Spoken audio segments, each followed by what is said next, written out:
I did a bunch of surveys for the church and a bunch of interviews and of women leaders and men who are trying to lead this process. And one of the things that I heard consistently from the women is that they want men to listen, really listen. Mm-hmm. And the number of times I heard those three words together with that pause in the middle, I would really like for men to listen, really listen. It just struck me because what that told me is that there are a lot of guys maybe asking and hearing, but they're not really listening with their hearts of understanding. And a part of that is it's a very selfless act to listen, because it means to really kind of enter into your story. First of all, there's probably a lot of layers, and it's probably a big history to understand the context of even whatever happened last week.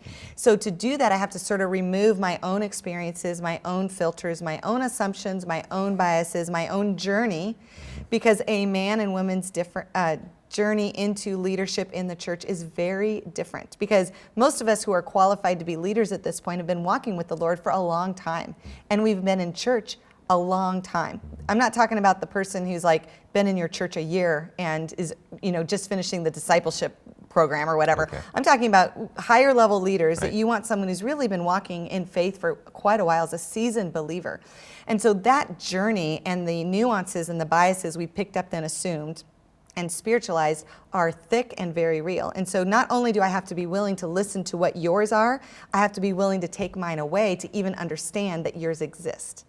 Does that make sense? It makes perfect sense, and no big detour here, but this is very similar to other conversations of diversity where you're going, I have to listen to understand this, which mm-hmm. means I am peeling all of this stuff off, and mm-hmm. whoa, the history I thought we had, we didn't have, and the narrative now is different because you saw it differently, and it takes, you're back to your point of time, it takes yes. time. Yes. Mm-hmm. But what a Christ-like thing for two people to do mm-hmm. that. Mm-hmm. Yeah, it is really what communion is, mm-hmm. right? Mm-hmm. It's a co-union of understanding. And that's the difference between listening and understanding, is time and questions and follow-up questions and setting aside my right to be defensive or to explain away, because a lot of what you're going to hear is about you and your leadership, and right. or at least the experience of being under your leadership. Right. And so what I try to remind male leaders is that a lot of what you're going to experience is not your fault, but it is your responsibility.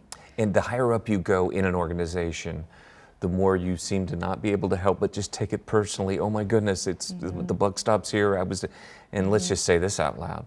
Pastors are really codependent oftentimes, mm-hmm. and so you start owning mm-hmm. things that maybe you should own, and maybe sometimes you own things that you weren't to own. Right. That's, again, complicated. Right. One of the most beautiful things I've seen from this conversation in churches, though, is when you take the time to ask, what is it like to be a leader here? What is it like for you as a woman to be a leader in this church, in this time and space mm-hmm. in history? Mm-hmm. Talk to me about that. And they really listen. First of all, most women have never been asked that question before. So the very act of asking and waiting for the answer is an act of love and leadership that most of these women have never experienced. Is it a step towards healing? Absolutely. Because then I think when a woman actually has her story validated and understood, mm-hmm. and the number of male pastors I talk to who say, I had no idea what to say in response to all. First of all, I had no idea that an experience like that existed for mm-hmm. someone, and it's so different from mine. So there is almost this like survivor's guilt kind of thing, like I can't believe we're the same age right. and have been in the same kind right. of circles, yeah. and we have yeah. such different experiences. Yeah, it's a ride. It's a little overwhelming, yeah. but then just for a male pastor who's in authority to say, I just want to apologize that is your experience. Like, I know I wasn't actually the one who did that, but I feel responsible that I'm a part of an organization yes. or a system that treated you and made you feel like that.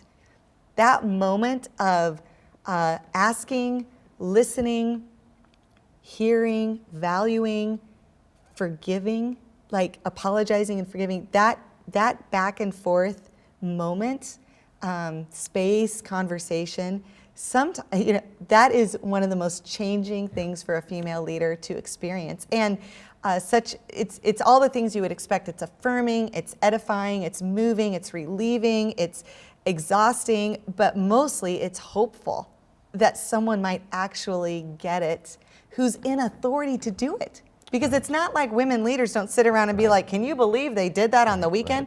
We're talking about it sometimes, but we're never talking about it with someone who actually holds the key to unlock a door for me to lead at a higher level.